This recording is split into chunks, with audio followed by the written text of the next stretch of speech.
А в Якутске завершается шахматный фестиваль «Белые ночи Туймады». В программе всего 2 турнира. Этап Кубка России по шахматной композиции и открытый турнир по быстрым шахматам. Подробности в сюжете.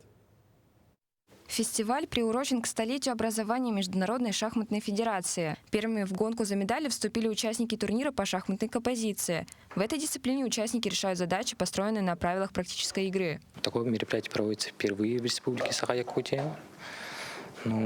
Считаем, что фестиваль проходит на высоком организационном уровне.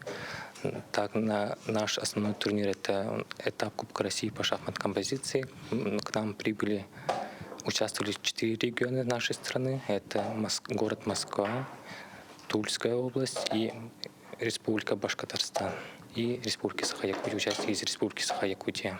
Помимо всероссийского этапа, где участниками могут быть только спортсмены, обладающие квалификацией не ниже 2-го спортивного разряда, проводится и открытый турнир по быстрым шахматам, где может принять участие уже любой желающий.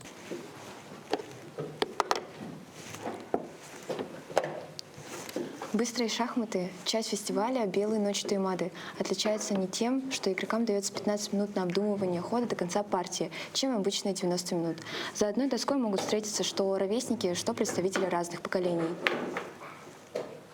В отличие от этапа Кубка России, где участвовало 17 человек, в открытом турнире участие приняло более 30 спортсменов. Вчера было решение задач по композиции, а сегодня у нас проводятся быстрые шахматы. Всего будет 11 туров. Завтра заканчиваем. Сегодня 4 тура, завтра будет 7 туров. Быстрые шахматы будут проводиться 2 дня. Количество участников 32 человека. На соревновании по быстрым шахматам собрались как те, кто выступает на официальных стартах впервые, так и те, кто имеет богатый послужной список. Некоторые шахматисты приняли участие и в этапе Кубка России, успели поиграть с игроками из других городов. Арсений занял 4-е место на всероссийском соревновании и решил попробовать свои силы и в быстрых шахматах.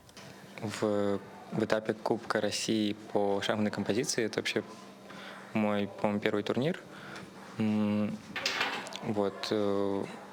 И в этом турнире участвовали 2 титулованных, знаменитых гроссмейстера, не только в России, да и во всем мире.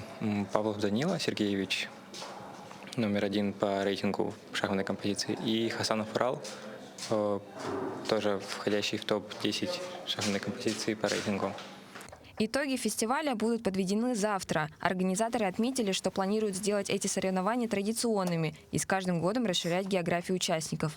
Александра Котельникова, Джулустан Иннокентьев, Якутск.